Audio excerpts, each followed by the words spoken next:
G'day! About 2 years ago, I reviewed the Dell XPS 13 Plus. Now this was when Dell first introduced this beautiful unified seamless design of the touchpad and the palm rest, and it's got this nice clean looking with the keyboard and this capacitive touch bar. And it really is a nice minimalistic sort of looking design, really clean and nice. Now fast forward 2 years later, this here is the 14-inch version. So this is the Dell XPS 149440. So we're gonna see a look at how this design has matured, and we're looking at temperatures and fanners and some of the features of this Dell XPS 14. And as always, I will be putting timestamps along this video, so you can skip to a different section you may be interested in time. Now, first off is what this computer can be configured with. Now, with the processor wise, it is using the new Intel Core Ultra. Now, you can get the Core Ultra 7 155H processor or the 165H processor. Now, what's the difference between the two? Pretty much about 200 megahertz, which is not that much of a difference. But if you're after high single core clock speed, then go with the 165H, else the 155H does absolute fine. Now with the memory wise, has a maximum capacity of 64 gigs. Now they are soldered to the system board, so make sure you get the correct amount, as you can't upgrade it later on. As for storage wise, has one slot of M.2, which is the 2280 format, and as for the discrete graphics, it does house the NVIDIA GeForce RTX 4050. Now as for display wise, it is a 14.5-inch display. Now there's two options for that. You can get the full HD plus. Now you hear that plus, which means it has aspect ratio of 16:10. Now with the full HD plus, it is an IPS display and it is non-touch, and it has a matte finish to it and has a maximum brightness rating of 500 nits. Now as for this one here, this is the 3.2K resolution one. It is an AM OLED display, and it's got really nice vibrancy and also sharpness and clarity from this display. Really nice. Has a maximum brightness rating of 400 nits, and it is a touch one as well, which means it does have a glossy display. So it is a little bit reflective when you're working outdoors, but still the 400 nits is enough to shoot through and still be able to work on outdoors. Measuring the color gamut coverage of the 3.2K AM OLED display, which also has touch capabilities and has a maximum brightness rating of 400 nits, it resulted with 100% sRGB coverage, 85.5% Adobe RGB coverage, 98.7% DCI-P3 coverage. This is pretty high and is suited for video editing work, especially that DCI-P3 coverage. This beautiful unified design of the touchpad and the palm rest, and it's just so seamless. Gives us nice, really clean, simple, minimalistic design. Really beautiful on the eyes and just eye-catching. And truthfully, you really don't have any issues on trying to figure out where the actual touchpad is, as your mind just automatically figures it out around about the middle. Now, just to give you an idea how large it is, so this is where this part side stops, and I'm just going to get through here. And there it is. That's kind of how large the actual touchpad is section. So it's actually quite large. And again, if you just fall off, your fingers just automatically move as if it's going to. So it's not an issue at all trying to figure out where the touchpad is. And it's just so clean and silky smooth. It's just really clean. Because it's such a nice seamless design and eye candy, and also what a wonderful experience on this touchpad. I'm going to nitpick something, and this is maybe just a suggestion to Dell, and that is the Intel Evo sticker. I know they're advertising it's got Intel Evo, but as I'm typing along here, I actually feel this on the edge of my wrist or palm. I actually do feel that sticker, as you do feel it's got a different depth to it. And I have just an idea, maybe have the Intel Evo is actually engraved on the other side of this. I think this glass feel to it, maybe engrave it underneath it, so I actually have this nice unified feel and clean sort of feel, even just the feel of my palm on this beautiful palm rest. That's just what I'm thinking here. This is a nice, clean, minimalistic design keyboard. You can see they're trying to keep this quite rectangular and square for each sort of keys, giving you a very nice, pleasant aspect ratio to your eyes looking at the keyboard. Really does really nice. Now it is backlit here. Now at the moment it is on auto, but it will actually turn off when there's too much light, and then it will actually turn itself on when there is no light. So it is a backlit here. Now we also have the Copilot key, of course, because this is an AI laptop. So we'll bring out the Copilot if you need be. This is new in 2024. And also you'll see that we actually have the power button with the fingerprint reader built into it. And then we've got the capacitive touch bar up here. Now, this is something I have a love-hate relationship. This is the same with the MacBooks back in 2016 when they brought in the touch bar. Now, I don't really like having the escape key and also the delete key as soft keys. I find them actually very useful in doing a lot of typing, as I do a lot of typing, and these are now soft keys, which means I've got to look down to figure out where they are, or have I actually touched them or not, as I'll have to look down and also look up back on the screen to see have I actually used those keys or not. There are no feedback from the capacitive touch buttons, as you really just don't feel anything as you press on them at all. Unlike the touch pad, you do feel the haptic feedback from this. So it would be nice if the actual capacitive touch had some sort of feedback. It might actually help with knowing if you pressed it or not. So I'm not a really big fan of the soft keys for the escape key and the delete key, but I'd love to hear what your thoughts are. You'll probably put a comment below. This would be good feedback to Dell to see about these being made soft keys. Now, it is still all the other keys are nice on function. You'll see the switch here to the function keys, and also you got your normal other function keys when you release that. So that is okay, but really the escape key and delete key, I love to have them physical back again. This will be up for the design team to try and figure out how to make this nice and beautiful sort of design. Trying to fit it back in, but I'll leave that to the design team, what kind of ideas they can put up. But definitely put a comment below for the feedback on the soft keys for the delete and escape key. Look at temperatures and fan noise. When I took my measurement, the ambient temperature room was 19 degrees Celsius. Just to give you a reference point, my hand was anywhere between 34 to 35 degrees Celsius at this room temperature. So hopefully it gives you an idea how hot or how cool this laptop could be. So I took my base measurement when the computer was idle, and the hottest air around the keyboard measured a maximum of 31 degrees Celsius. And as for the fan noise, it stayed silent at 35 decibels.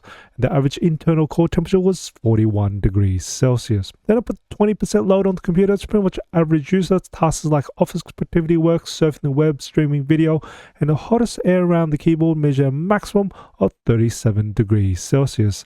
As for the fan noise, it did spin up a little bit, and it measured in a maximum of 36 decibels, and the average internal core temperature was 60 degrees Celsius.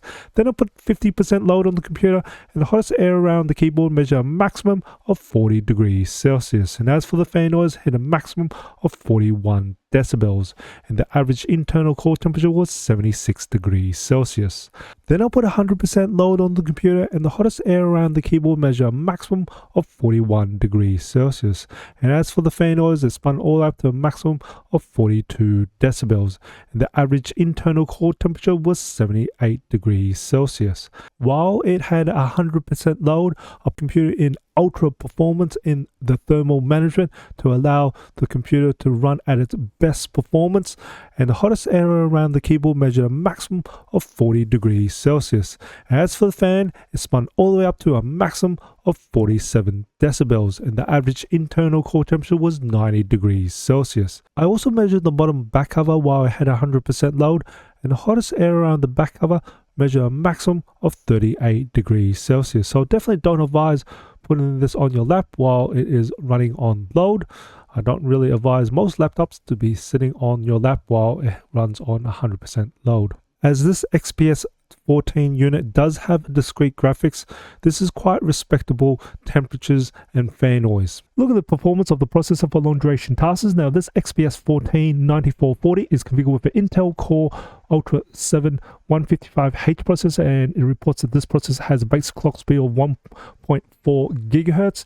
Now I've got this computer pretty much on a lot of load for the processor, memory, and also on the storage, and a little bit load on the discrete graphics as well. Now this has been going for over 4.5 hours, and I can see that the speed of the processor is running around about anywhere between 1.9 to about 2.6 gigahertz. So you would probably average that at around about 2.2 gigahertz. Now this is an average of all the processor here. Now I do have this in ultra performance for thermal management and best performance in Windows. Now I just want to actually have a little dive a little bit more in the processor speed to just get a better idea of this.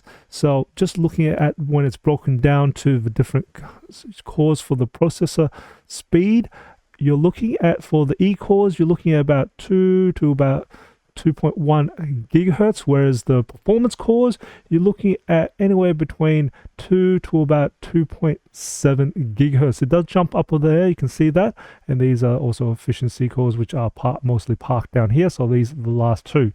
Now this is pretty good because it is way above the 1.4 gigahertz, which is the base clock speed. So we don't have thermal throttling. We do have turbo throttling, of course, but we're doing pretty well here, which was a concern in the earlier version. So this is doing well for this thermal solution to hold this performance for long duration tasks. The XPS 14 comes with a 70 watt-hour battery, and when I tested out the battery life, it managed to get 9 hours and 52 minutes for modern office battery life test in PC Mark 10, 2 hours and 7 minutes for gaming, and 9 hours and 9 minutes for video playback on the Procon office battery life test.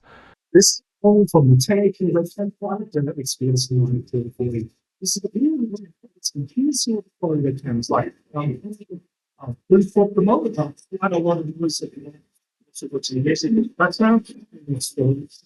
Say there's some beeping sounds around. There's also people talking around. I do have the voice reduction turned on at the moment. So we'll turn that off right now so you can hear what it sounds like with the voice reduction. So this is without the noise reduction, and that's turned off. And I'll just turn that right back on right now. So this is now the noise reduction. Now, I am in an indoor environment, so there's only just artificial light. So I'm actually considered like your office environment. I definitely love to hear what your thoughts of this 1080p webcam. Put a comment below. There are two speakers located on either side of the keyboard. When I tested at the maximum volume of the speakers, it managed to measure a peak of 90.6 decibels. Now, I actually consider this loud speakers compared to other laptops. Now, as for the sound quality of the speakers, it does have some bass, but that bass seems to cover the high end of the bass or the lower frequencies. It does have very strong highs, and I would say it's quite balanced towards the highs, with the bass helping with the mids, and we do have quite a bit of reverb and decent acoustics. Overall, they do sound pretty nice. Now, as for the build construction of the Dell XPS 14, it is pretty much mostly made of aluminium on the chassis. So you got aluminium on the top, you got aluminium on the bottom side, and also a nice aluminium on all the edges as well. Now, as for the flex and bend test, it's made really sturdy. You can tell that. You can see how really sturdy that is. I'll just quickly see how the keyboard flexes are. So that's really, really sturdy down here. I can just feel the actual bracing in this, how hard this is. So really good in terms of build quality here. Now, you do get a very nice feel of the slickness of the whole entire palm rest and the touchpad, and the same goes for the top part along all the way where the capacitive touch bar is. You get that, and it carries away through. It just feels really nice here. Now, as for the hinge wise, we'll quickly do the hinge test here for us, and I'll just do one finger, and I'm just going to lift this up, try and get my finger in there. I've finally got it in there, and pretty much it is a very uniform pressure I'm putting onto it, and it goes up to here. Now, what I will say, this is probably about 130 degrees for that. That is its maximum test. Now, there is pretty much what I'll say, two hinges here. So you got one down this side here, and you got another one down there, and it is a very nice hinge. So I'm just going to do the quick hinge wiggle test as well, and that is gripping. That is gripping. I don't actually see it moving along, so that's actually gripping very well. It's not actually letting go. So very well made hinge along there. And of course, we just got this nice build quality from it. So fantastic. Well done, Dell. Here's the results of benchmarks performed on the Dell XPS 149440. Here's the result for Passmark, Citybench R23, Citybench 2024, PC Mark, 3D Mark, Crossmark, Crystal Disk Mark, Geekbench 6, Geekbench ML, Procon Office, Procon MPU, Procon Machine Learning, Procon Video Edit, Puget Photoshop, Puget Lightroom, Puget Premiere Pro, Puget After Effects, Puget DaVinci Resolve, Blender, Burmark, Luxmark, Octane Bench, Eugene Engine, QuickView Pref 2020,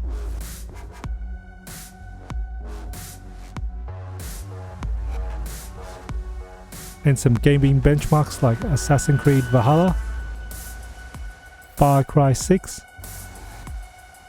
Cyberpunk 2077, Bronzer 5, and F1 2023. The Dell XPS 149440 is a gorgeous looking computer. Once you open it up, you get met by this nice minimalistic, simple, clean design of the keyboard and this unified seamless design of the touchpad and the palm rest, and it just feels nice just to type on, and that's nice smooth slick feel on the palm rest, and you don't get that groove from the touchpad that I usually see. It just feels clean. Now I also got this nice decent sounding speakers which are actually very loud, and we got these gorgeous display options. This one 3.2K OLED display. Whew, very nice, very clean, very vibrant, just good clarity. It just works really nice as well, and you got nice touch for those who love touch. And of course the exterior does very well. Now we got really fast ports, and the performance of it has done very well on my performance test, which was a concern I had early on, but it has now been solved and it's absolutely great. Now I hope you find this video informative and enjoyed it. If you did, either support my channel, smash that like button for me, share this video, it does help me out, and as always, imperfections in life makes it beautiful and interesting, and I'll see you next video.